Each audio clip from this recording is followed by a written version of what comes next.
Maraknya praktik pinjaman online yang dijalankan oleh fintech ilegal membuat resah masyarakat.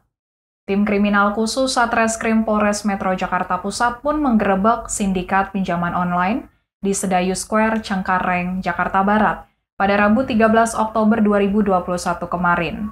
Dalam penggerebekan tersebut, polisi mengamankan 56 pegawai yang bekerja di sebuah perusahaan fintech. Kapolres Metro Jakarta Pusat, Kombes Pol Hengki Haryadi mengatakan, penggerebekan ruko tersebut dilakukan berdasarkan laporan masyarakat dan pihaknya langsung menindaklanjuti dengan menggerebek kantor sindikat pinjaman online itu. Dari hasil penyelidikan sementara, tim unit Krimsus Polres Metro Jakarta Pusat menemukan kantor fintech tersebut bodong alias ilegal setelah dilakukan pengecekan di Otoritas Jasa Keuangan OJK. Polres Metro Jakarta Pusat masih mengembangkan kasus ini guna mengetahui latar belakang perusahaan pinjaman online, kemudian jumlah korban yang masuk dalam jerat perusahaan pinjaman online tersebut serta manajemennya. Kemudian baru saja polisi menggerebek kantor pinjaman online ilegal di perumahan elit Green Lake City Cipondoh, Kota Tangerang, Kamis 14 Oktober 2021 siang.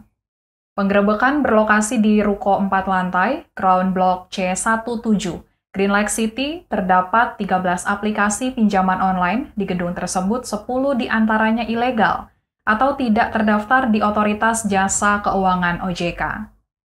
Kabid Humas Polda Metro Jaya, Kombes Pol Yusri Yunus mengatakan, di ruko tersebut menyediakan jasa penagihan utang bagi perusahaan pinjaman online dari 13 perusahaan pinjaman online yang kini didalami polisi. Model penagihan perusahaan debt collector tersebut melalui 2 cara, yakni secara online dan offline.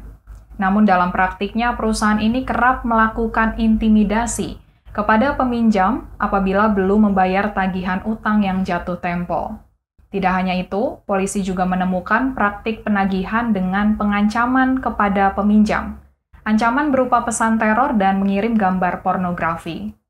Melalui penggerebekan ini, polisi juga mengamankan 32 karyawan PT Indo Tekno Nusantara. Mereka yang diamankan adalah karyawan yang bekerja di beberapa bagian, seperti tim analis, marketing, hingga kolektor. Atas kejahatan tersebut, polisi akan menjerat perusahaan debt collector ini dengan pasal berlapis.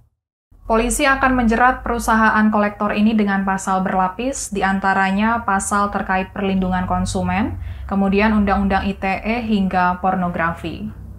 Penggerebekan pinjaman online merupakan tindak lanjut atas perintah Kapolda Metro Jaya untuk menertibkan praktik pinjaman online yang meresahkan masyarakat.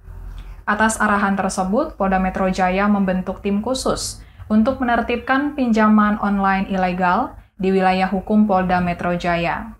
Selama sebulan ini, Polda Metro Jaya sudah mengamankan 40 pelaku terkait pinjaman online ilegal.